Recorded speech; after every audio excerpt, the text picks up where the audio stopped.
Gracias, estimados suscriptores de verdadesyrumores.com por estar de nuevo con nosotros en otro episodio de Contrastes.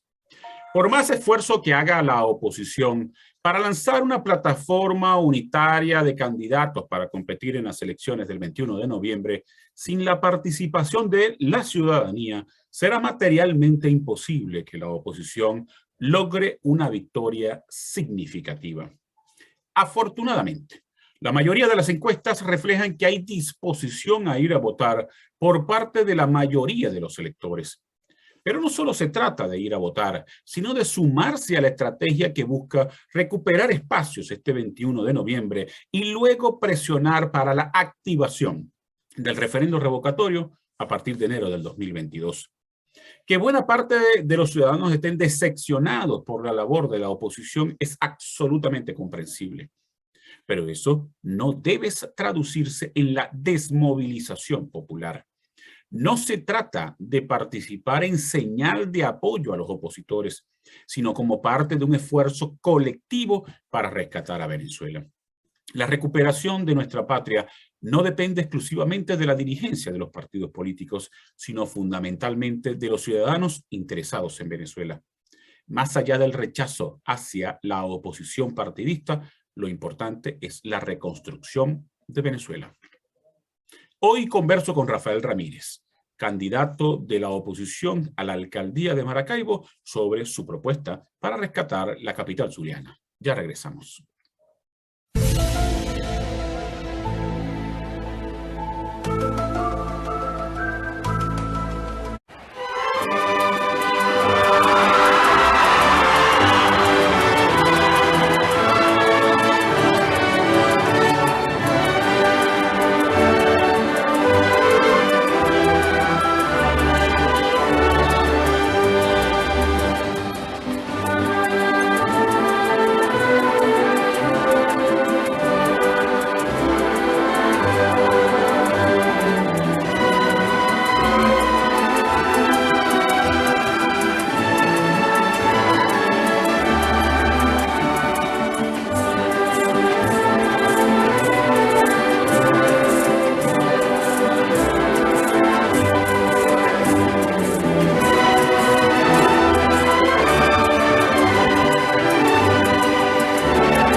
Hoy converso con Rafael Ramírez, abogado, amigo, dirigente de Primero Justicia y además candidato de la oposición a la alcaldía de Maracaibo. Rafael, gracias por haber aceptado la invitación a participar en Contrastes. Gracias a ti por la invitación y a todos los que nos ven a través de tu programa y las redes. Rafael, asumiste el reto de aspirar a la alcaldía de Maracaibo en momentos bastante complicados para nuestra ciudad, ya que producto de la crisis y de la, no sé, pareciera que es una venganza del chavismo contra el Estado y contra Maracaibo. La ciudad está destrozada, la actividad económica en el suelo y por supuesto hay tantos problemas que son difíciles de atender. ¿Cuál es tu diagnóstico? ¿Cuál es el diagnóstico que tú haces de la situación actual de Maracaibo? Mira, lo primero que hay que rescatar es, usando tu frase exactamente en términos positivos. Es decir, asumimos el reto porque la ciudad tiene muchas complicaciones. Y yo creo que eso es parte de lo que nosotros tenemos que hacer con el tema de la lucha. Entonces, ¿qué es lo que nosotros hemos visto en esta ciudad? El primer mensaje es entender que esta es una ciudad que ha perdido la esperanza. Que ha perdido la esperanza porque es una acción continua del chavismo para efectos de que la gente la pierda. Es decir, es una política sistemática. No se trata de que no hagan las cosas o las hagan mal. Se trata de que lo han construido como fuente de pensamiento para que suceda lo que ellos quieren, que hay un éxodo masivo, que la gente sienta que no hay ninguna opción política para resolver los problemas de su realidad y que se resigne. Al final, que se resigne, que cuando tú pierdes la esperanza, quede resignada por eso. Entonces, la primera parte del diagnóstico es que tienes una ciudad desesperanzada en su mayoría, producto de una política sistemática, que un rato te lo hace con lo político, es decir, con mensajes políticos directos. La oposición no sirve, nosotros somos los que mandamos, nosotros somos los que tenemos el control, pero también te lo hace con todo el tema sistémico de los servicios públicos. Cuando tú lo que estás pensando es dónde vas a poner la bolsita de la basura, o si vas a hacer la cola de la gasolina, o si el agua te llegó marrón, o si llegó un poquito de agua y tienes que recolectarla, entonces tú te estás dando cuenta que tienes en ese momento un esquema que funciona para efectos de irte desmotivando y que te vaya alejando de la lucha política de cambiar esta realidad y al final de lograr salir de Maduro, que es el principal problema que tiene este país. Esa es la primera parte del diagnóstico en lo que se refiere al contexto ciudad. Ahora, aterrizado ese diagnóstico, tiene problemas puntuales que tienen que ver con los servicios públicos. El primero de ellos es entender que tú tienes una ciudad colapsada de basura. Maracaibo se volvió un vertedero a cielo abierto.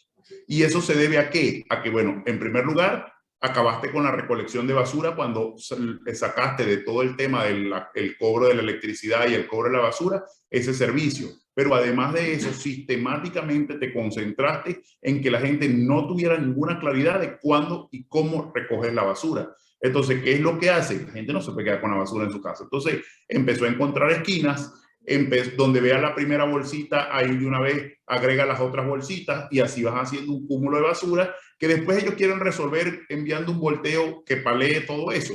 Pero al final tú te vas dando cuenta que no tienes una posibilidad real de tener un esquema de recolección de basura. Entonces, allí tú tienes una primera situación, que es el tema de la basura como diagnóstico. Y una ciudad sucia, que además tiene casas solas, que además da una percepción de ruinosa, porque esas casas que se han ido quedando solas se van deteriorando. Entonces, eso contribuye con lo primero que dijimos dentro del contexto. Entonces, la primera realidad, el tema de la basura, que es una de las consecuencias que ha tenido estos 4 años de gestión, que no tienen nada que ver con inversiones millonarias, tienen mucho que ver con la indolencia, con las ganas de no resolver el problema.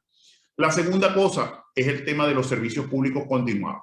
La electricidad sigue continuando con bajones, apagones por ratos, sectores que le siguen cortando la luz, la electricidad, y allí tú te vas dando cuenta que esa realidad sigue latente, mucho menor a otros momentos, pero sigue ahí latente. La tercera de ellas, que lo han vuelto estructural este año, es el tema del agua. En marzo dijeron que el problema del agua era porque en las cabeceras de los ríos estaba lloviendo. Yo no sé si tú llegaste a escuchar eso. Entonces, en las cabeceras de los ríos estaba lloviendo y como llegaba el agua con mucho sedimento, no había tanta fuerza para potabilizarla. Bueno, no puede ser que eso sea desde marzo hasta ahorita siga lloviendo, porque no es verdad. Entonces te vas dando cuenta que vas dejando que el problema se quede allí y como la gente se va acostumbrando, automáticamente queda en eso. Entonces, ahora tienes un debate entre correr cuando llegue el agua y ver si al agua marrón la vas a dejar que entre en tu tanque para que te ensucie la ropa. Y así vas llevando el tema del agua como otro problema. Otro problema que tiene la ciudad, que a mi juicio es uno de los más estructurales, porque al final las ciudades en el mundo se miden por su movilidad, es el transporte público. Acabaste con el transporte público. Antes nosotros podíamos decir que teníamos un transporte público de mediano alcance, con algunas anarquías, con algunas realidades que no estaban resueltas, pero tenía variedad de transporte público, desde el Zuliana hasta buses de tamaño con diferentes esquemas de movilización como la red maestra que te permitían mover a la ciudad. Ahora, a pesar de que tienes un éxodo transversal, tú te das cuenta que tampoco tienes transporte público en ninguna de las partes que hacían vida en la ciudad, y eso trae como consecuencia que cuando en una ciudad no hay movilidad, es muy difícil mantener empleos, mantener una dinámica de ciudad y mantener una dinámica de sociedad. Porque si la gente dice, si voy a gastar 1 millón de bolívares en pasaje, si además de eso no consigo el efectivo, pero si además de eso yo lo que gano es menos de, no sé, $10 al mes, no vale la pena que yo trabaje. Me quedo por mi sector, me rebusco con algún tipo de cosas, gasolina, venta de refresco, etcétera. No voy a trabajar en el sitio donde tenía trabajo, entonces vas acumulando que la ciudad tampoco tenga economía y movilidad para eso. ¿Qué es lo que nosotros creemos? Que uno de los primeros temas que hay que atacar es el tema del servicio público del transporte. Y cierro diciéndote con el gran problema que entonces afecta a lo poco que te queda de dinámica de ciudad, los impuestos. Como no son capaces de crear una iniciativa inteligente, Willy Casanova y su gente, para que permita los incentivos de la ciudad y para que permita que la ciudad pueda ir avanzando en términos de poder resolver el problema, lo que hacen es meterle la mano en el bolsillo a los pocos que quedan.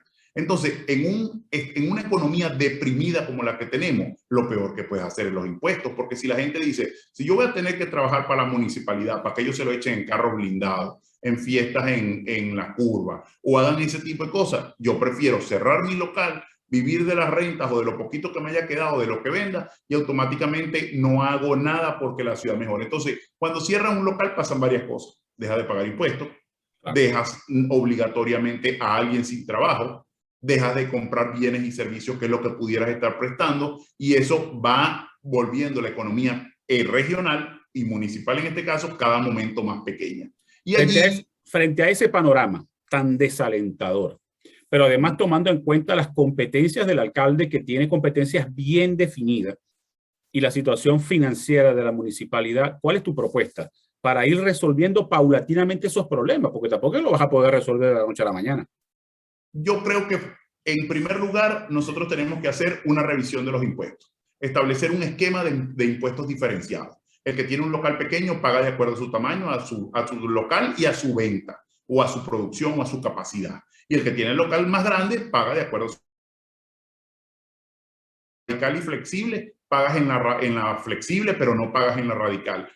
Establecer un esquema que te permita que todos se sientan cómodos con los impuestos, entendiendo que tienen que pagarlos, pero que tienen que pagarlos de acuerdo a su capacidad. Eso se puede hacer de inmediato. Tú llegas al otro día y te sientas con los diferentes sectores y puedes establecer un baremo, por decirlo de alguna manera, de impuestos que tú digas, bueno, para este tamaño tanto, y para este tamaño cuánto, y para esta producción tanto, y para esta producción cuánto. Esa es la primera cosa que nos enfocaríamos apenas al llegar. Pero entras en dos temas importantes. El tema de la basura. ¿Cómo lo abordas de entrada como problema? Entendiendo que la basura tiene que dejar de ser un costo para la alcaldía para volverse una inversión. En temas puntuales de arranque, tú tienes que volver poco a poco a lograr un esquema, a lograr un esquema de recolección diaria en donde la gente sepa las pocas unidades de transporte que van a tener cuando van a pasar. Porque esa educación te evita que la basura esté saliendo a la calle todos los días por el desespero de la gente para efectos de poderla conectar. Entendido eso así, después que tú vayas haciendo ese esquema de recolección paulatino en donde ya puedas sacar basura de las calles, porque la gente en vez de llevarla a un sitio va a esperar que pasen tus unidades de transporte, así sea sectorizado, avanzas en el paso siguiente, que es volver la basura, dejar que sea un costo para que se vuelva una inversión. El reciclaje no es que está de moda o es una moda. El reciclaje en el mundo se volvió una necesidad para efectos de cambio climático, para cambio ambiental. Bueno, empieza a trabajar todos los esquemas de reciclaje que vayan desde el relleno sanitario, que tendría que ser una inversión cuantiosa extranjera que permita que la basura para esas personas que lo quieren sea su negocio, pero que para nosotros también sea una solución de los problemas. Haz que ese reciclaje se vuelva una suerte de economía local, en donde el que recolecta latas, plástico, etcétera, cartón, tenga la oportunidad de beneficiarse de eso, pero que tú como municipalidad tengas empresas que recibiendo ese reciclaje también paguen los impuestos. Entonces allí empezarás a abonarlo. ¿Eso es muy difícil? No, es un tema de voluntad, porque tú puedes ir haciendo ensayos de alguna cosa. El reciclaje era complicado en los 90 del siglo pasado o a principios del siglo XX, pero ahorita no. Ahorita existen suficientes equipos e instrumentos que te permiten ver cómo vas a ir resolviendo ese problema. Y ahí pasa directamente al tema del transporte público, que era lo que habíamos hablado con el tema del abordaje del transporte público. ¿Qué sucede ahorita? Que los camiones Cava llevan a la gente como mercancía o la llevan detrás. Tienes pocas unidades de transporte y no las utilizas para la gente. Entonces, ¿qué deberías hacer allí exactamente? Tener la posibilidad de hacer que esos camiones, que tú hagas un convenio con el sector privado, en ese marco del primer punto, que es el tema de los impuestos, en donde tú le digas, ustedes me ayudan a traer unidades de transporte y van a obtener dos cosas. La primera, disminución de sus impuestos o incentivos en el tema fiscal que te permitan a ti ayudarme con la unidad de transporte. La alcaldía también traerá sus unidades de transporte para efectos de contribuir en el desaguadero de lo que tienes como crisis del mismo. Y después de eso, Darwin, hacer que también el sector privado en ese proceso de las unidades de transporte tenga una ventaja. Por ejemplo, yo creo que todas las unidades de transporte pueden vender publicidad por sí mismas. Si tú agarras un bus y a ese bus lo rotulas con la marca de alguien esa persona que te ayuda con el bus va a querer pagar los impuestos porque va a garantizarse que la unidad funcione y va a tener su publicidad mucho más gratuita de lo que tenga que pagar en las redes, de lo que tenga que hacer en esas cosas. Porque además, una unidad de transporte circulando todo el día con tu nombre es tan o más efectiva que poner un Twitter, que poner una imagen en Instagram o que hacer algunas cosas. ¿Por qué? Porque al final la gente es muy visual. Y mientras tú garantices la unidad de transporte rotulada con la debida publicidad, tenga el incentivo del sector privado, pero además de eso tenga un atractivo, meterse en el transporte público, allí tú puedes ir avanzando. Entonces, en principio, esas cosas no se necesitan cantidades millonarias para resolver. Lo que se necesita es mucha voluntad. Dejar de creer en ese pensamiento retrógrado de la izquierda en donde el capitalismo salvaje se impone o cualquier otra cosa esa que se les ocurren a ellos y entender que el sector privado, el poco o mucho que quede en el municipio, es tu gran aliado para que esa cruzada en la alcaldía pueda tener algún tipo de éxito. Entonces, Rafael, tenemos que hacer una pausa. Yo te quiero dejar un interrogante para el próximo segmento. Hacer campaña electoral en Venezuela es algo bien complicado. No es la misma Venezuela del año 2017, cuando ustedes tuvieron 2 campañas electorales a nivel regional, a nivel del estado Zulia. ¿Cómo enfrentar los retos que significa una campaña electoral frente al deterioro del país y a la desmotivación de la gente? Hagamos una pausa, ya regresamos.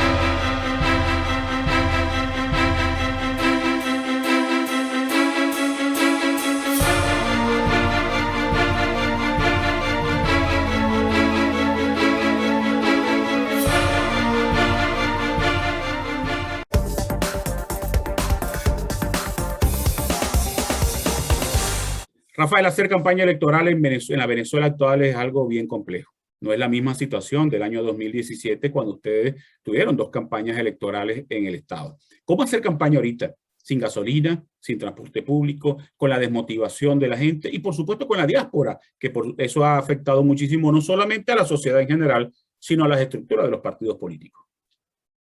El primer objetivo es tener la esperanza y la energía para poder arrancar a hacer esa campaña. ¿Y qué estamos haciendo nosotros? ¿O qué hemos venido haciendo a lo largo de estos años? Como mantuvimos el acompañamiento o mantenemos el acompañamiento en la calle, aquí hay un grupo de la gente, que al menos en los partidos políticos, en las organizaciones partidistas, que nos ha visto siempre y está motivada. Está motivada porque quiere cambiar y porque siente una oportunidad. Ahora, ¿cómo canalizarlo en la práctica? Bueno, lo que nosotros hemos venido haciendo es sectorizando las formas de abordaje. Ya no le pedimos a un dirigente, por ejemplo, que sea coordinador de una parroquia y que en ese tamaño de la parroquia vaya de punta a punta a ella, sino que dividimos la parroquia en 2 o en 3, de acuerdo a la forma geográfica que tenga o el tamaño que tenga, para que entonces ya, si Darwin está ubicado, por ejemplo, en la parroquia Bolívar, en la parte de Veritas, él se encarga de allí, pero si Rafael Ramírez está en la parte del Puente Oliari, él se encarga de ese pedazo. Y entonces así vayas haciendo que esa dificultad, por ejemplo, que es el tema del combustible, la vayas abordando con pedazos mucho más pequeños territorialmente hablando, que sean de forma de abordar. Pero en el tema de fondo, que es la motivación, el mensaje está claro. Tenemos una oportunidad y tenemos la esperanza de poder cambiar la realidad que tiene el municipio actualmente, y ese es el 21 de noviembre.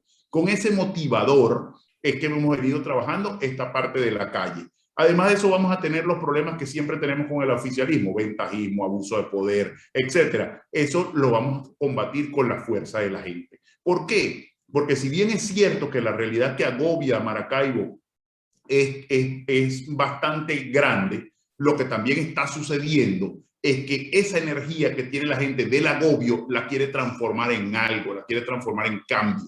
Y allí nosotros tenemos una oportunidad. O sea, tú llegas a los sectores populares y te dicen, sí, tenemos que salir de esto, este es el momento, no perdamos la oportunidad. Antes, cuando la oposición no había definido, nos decían, ustedes tienen que participar en las elecciones, no podemos dejar a estos tipos 4 años más. Cuando ya decidimos que vamos a participar en las elecciones, entonces ahora te encuentra la gente, llámame, yo quiero que cuenten conmigo, no te vayas de aquí, anótame, yo quiero que me llamen. Entonces allí tú te vas dando cuenta que hay una suerte de optimismo que busca cambiar. Ese optimismo, junto con las redes de difusión que tengamos, que son muchísimo menores a las que tiene el gobierno nacional, o sea, nosotros tenemos el WhatsApp, es Instagram, redes sociales, es Twitter, etcétera. Eso, si lo usas bien potenciado, junto a lo poco que pueda quedarte en radio, programas como este que son de opinión y que también circulan, y así sucesivamente nosotros podemos construir una gran red. Pero lo que está sucediendo aquí abajo es que se está construyendo una red invisible de gente que sin militar en partido político, y a lo mejor con algunas diferencias que puedan tener con esos partidos políticos, está convencida de que tiene una oportunidad para cambiar y lo quiere hacer. Y allí es donde nosotros estamos colocando toda la organización posible para que eso pase.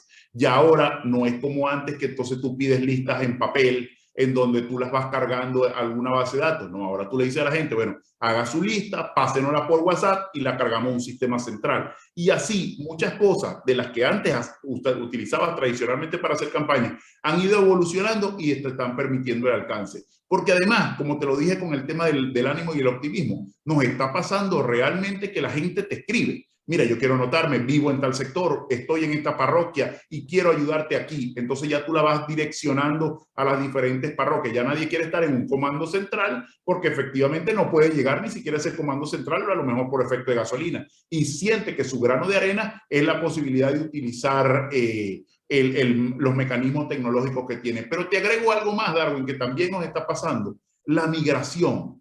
Nos escriben allá, por ejemplo, en Chile, para usar un referente, estaba Romer Rubio, que fue un coordinador de Primero Justicia. Amigo también. En el municipio Maracaibo. Bueno, él hizo una lista. Primero, no me había dado cuenta que se había ido tanta gente del partido, pero se dedicó a clasificarlos por país, y automáticamente esa lista de migrantes hacen lo que nosotros denominamos efecto cascada, que es que ellos están afuera, es verdad, pero tienen familiares aquí adentro y ellos se responsabilizan. Su 1 por 20, por ejemplo, es con esos familiares que quedaron adentro de Venezuela y que están haciendo de alguna manera un esfuerzo. Esa área de atención, a diferencia de otros momentos de comando de campaña, hoy es una realidad. Tú tienes que tener una área que sea de migrantes exclusivamente, para que esos migrantes te ayuden a hacer cascadas aquí abajo. Y lo que nos está sucediendo es asombroso. Van los dirigentes llamando desde sus diferentes países a sus familiares o amigos, y ellos se van poniendo en contacto con nosotros para efecto de decir: yo sí estoy en Venezuela, estoy por tal parte, vivo por la Rotaria, vivo en tal parte, y te vas dando cuenta que estás haciendo un músculo de gente que está decidida a participar y a cambiar en esa realidad. Tú has mencionado en varias ocasiones durante la entrevista el entusiasmo que se está generando en la población. O sea, en relación con eso hay dos matrices. Hay una que dicen que una que se basa en las encuestas, donde habla de las encuestas, los sondeos demuestran que hay un alto porcentaje de la población que quiere participar. Pero hay un sector de opositores que merodea en las redes sociales que habla de que la gente no quiere votar, que desprecia el proceso electoral de noviembre. ¿Cuál es la realidad? ¿La gente quiere participar, quiere votar, o quiere una salida violenta en Venezuela? Yo te voy a hablar de la realidad del Zulia y Maracaibo. Específicamente la de Maracaibo, que es la que conozco a profundidad. En el Zulia la gente está esperanzada de cambiar, y eso es unas ganas de participar. Hace algunos meses atrás tú sí encontrabas resistencia. La gente te decía: no hay condiciones, esto es muy difícil, el país está muy mal, no hay gasolina. Pero eso ha venido cambiando con el tiempo, porque lo que sí nos estamos dando cuenta es que en el caso de Maracaibo la gente quiere salir de esta tragedia. Porque no es verdad que la tragedia colectiva sea en el país de igual manera como lo es en el estado Zulia. Tú vas para algunos otros estados de este país y tú sales y encuentras ciudades limpias, es decir, que recogen la basura.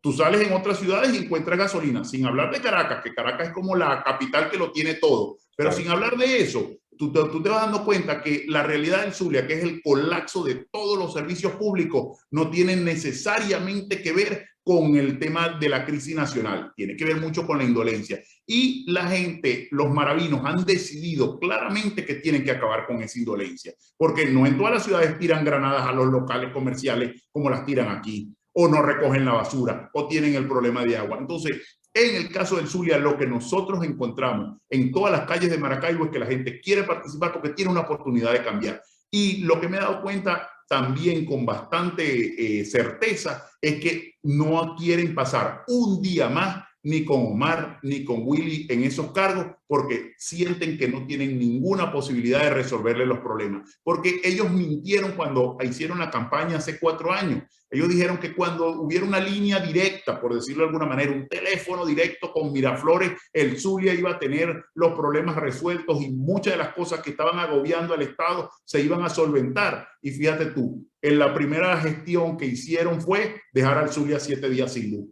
Y tú me dirás, bueno, pero es que ese fue un apagón nacional. Sí, es verdad, pero si tú tienes unos gobernantes comprometidos con su gente, hubieran reclamado para que eso fuera menos.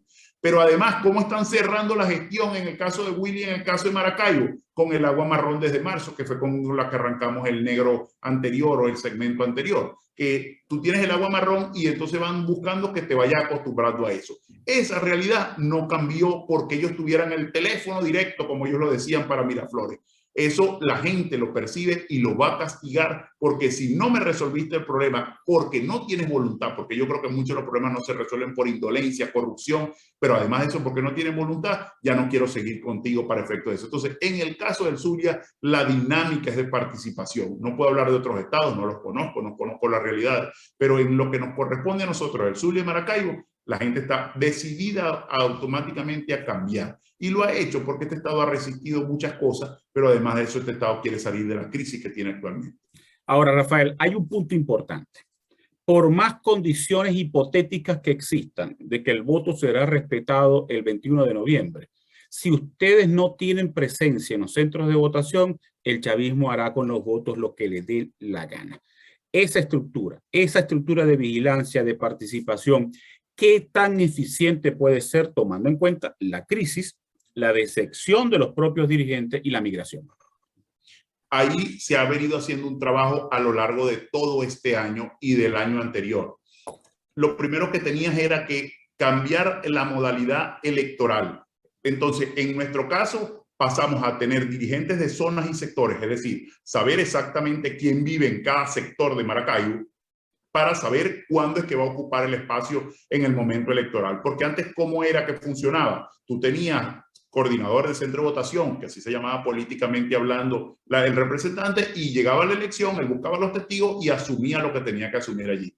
Nosotros lo que hemos hecho en este momento es tener jefes de zonas y sectores que te permiten tener mapeada la ciudad y saber dónde está el dirigente, si se ha mudado, si se ha ido, si nos dejó, si sigue activo, si le pasó algo, si lo mató el COVID, porque aquí de todo hemos tenido.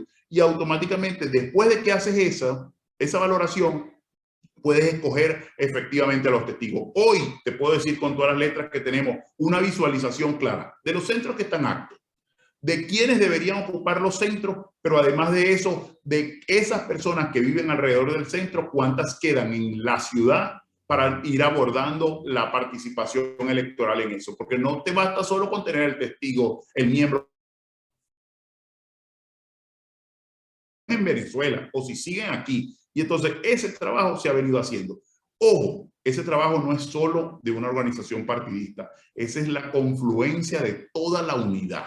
Y ahí sí es importante decirlo. Aquí, como lo dije al principio, nadie sobra. Todo el mundo hace falta para efectos de contribuir. Y lo que hemos encontrado en las diferentes organizaciones es que algunas tienen una fortaleza en una parroquia, nos apoyamos allí, sin ninguna mezquindad. En la otra somos más fuertes nosotros, ellos se apoyan con nosotros, sin ninguna mezquindad. Porque al final, salir de ellos depende de que todos hagamos las cosas sin egoísmo, sin mezquindad, buscando el mejor resultado posible. Entonces, esa competencia de estructuras que existió en algún momento de estos 20 años, en donde el mío es mejor que el tuyo es mejor que el mío, ya tiene un grado de madurez que dicen, porque lo veo por los dirigentes al menos de mi partido, que me dicen, no, Rafael, el mejor dirigente que está allá es el dirigente del Nuevo Tiempo, ese conoce bien la zona, yo creo que ese es el que tiene que ser. Y con esa madurez que tienen nuestros dirigentes abajo es que nosotros hemos podido ir construyendo una plataforma que no está lista. Yo no te voy a decir que eso está listo y está resuelto, pero sí está avanzado suficientemente porque lo que todos sí entendemos es que esta es una elección de estructura. Y Rafael, nos queda un minuto del espacio. En ese minuto, ¿qué le dirías a esa persona que dice que participar en las elecciones de noviembre no es la solución de fondo y que no hay condiciones? que la solución de fondo pasa por ir construyendo el camino, porque la solución de fondo es salir de Maduro. Pero si nosotros no vamos construyendo esa carretera que permita llegar a esa solución, no vamos a poder avanzar. Y en el 2021, en este año, y el 21 de noviembre tenemos una oportunidad para que eso suceda. Por ejemplo, si tú tienes una alcaldía y una gobernación que te permitan irle dando soluciones parciales a la gente y esa gente mantenga el ánimo de quedarse, vas construyendo la salida al problema de fondo que es salir de Maduro.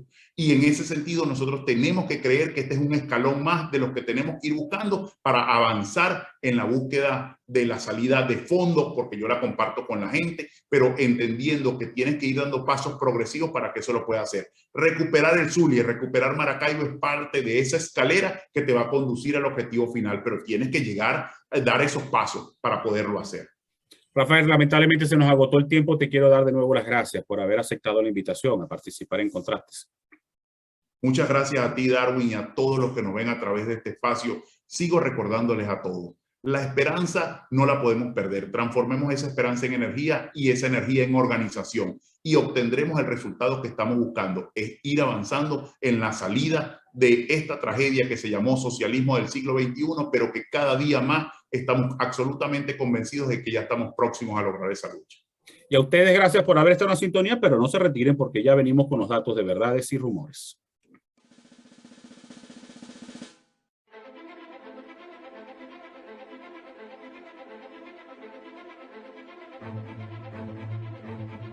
La cantidad de dirigentes y militantes del PSV que están desertando es importante. Abandonan al PSV porque sienten que las internas fueron una burla y al final el cogollo rojo, como siempre, hizo lo que les dio la gana con los resultados. En el caso del Zulia y sobre todo en los municipios Maracaibo y San Francisco, el malestar es bastante pronunciado, no solo por la burla del proceso interno, sino también el rechazo a Omar Prieto. Esta dirigencia podría respaldar a los candidatos opositores. Al parecer, están en ese sentido orientados, ya que están acercándose a los partidos políticos para unirse a la campaña de cara a las elecciones del 21 de noviembre.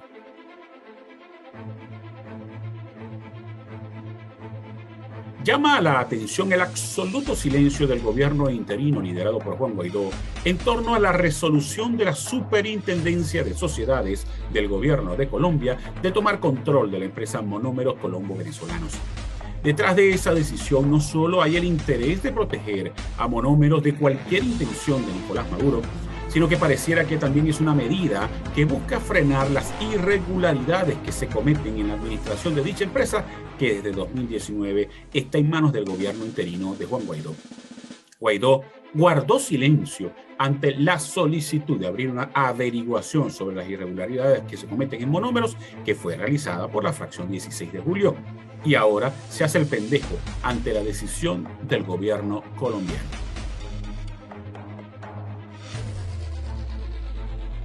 A pesar de que Omar Prieto suspendió temporalmente su arrogancia y destila puro amor por el miedo que tiene de perder las elecciones del 21 de noviembre, sigue sin cumplir con el pago de muchas de las deudas pendientes con los empleados y obreros de la gobernación del Zulia. Me escriben desde el Sistema Regional de Salud para reclamar el retraso de Omar Prieto en la cancelación de los beneficios contemplados en la nueva convención colectiva que se firmó por el Ministerio de Salud a nivel nacional. Omar, ¿por qué no le pagas si el dinero lo recibiste de Caracas? Pregúntale a tu hermana, Omar Aira Prieto, directora del Sistema Regional de Salud, que de pronto ya tiene información sobre el destino que recibieron esos recursos. El régimen de Nicolás Maduro insiste en la tesis de reanudar clases presenciales a partir del mes de octubre, a pesar de que saben muy bien que no están dadas las condiciones para ese regreso a clases. Los gremios de docentes están en total desacuerdo, ya que aseguran que la infraestructura carece de mantenimiento y no tienen los materiales didácticos para cumplir con la labor docente. Pero además reclaman que con su salario de apenas $10 mensuales es imposible sobrevivir. Eso sin contar que el transporte público en Venezuela está desapareciendo y que se mantiene una severa escasez de gasolina. En resumen, gracias a la revolución bolivariana, el deterioro del sistema educativo podría impedir un normal retorno a clases. Hasta aquí Contrastes de esta semana. Nos vemos el próximo viernes con otra interesante entrevista y más datos de verdades y rumores.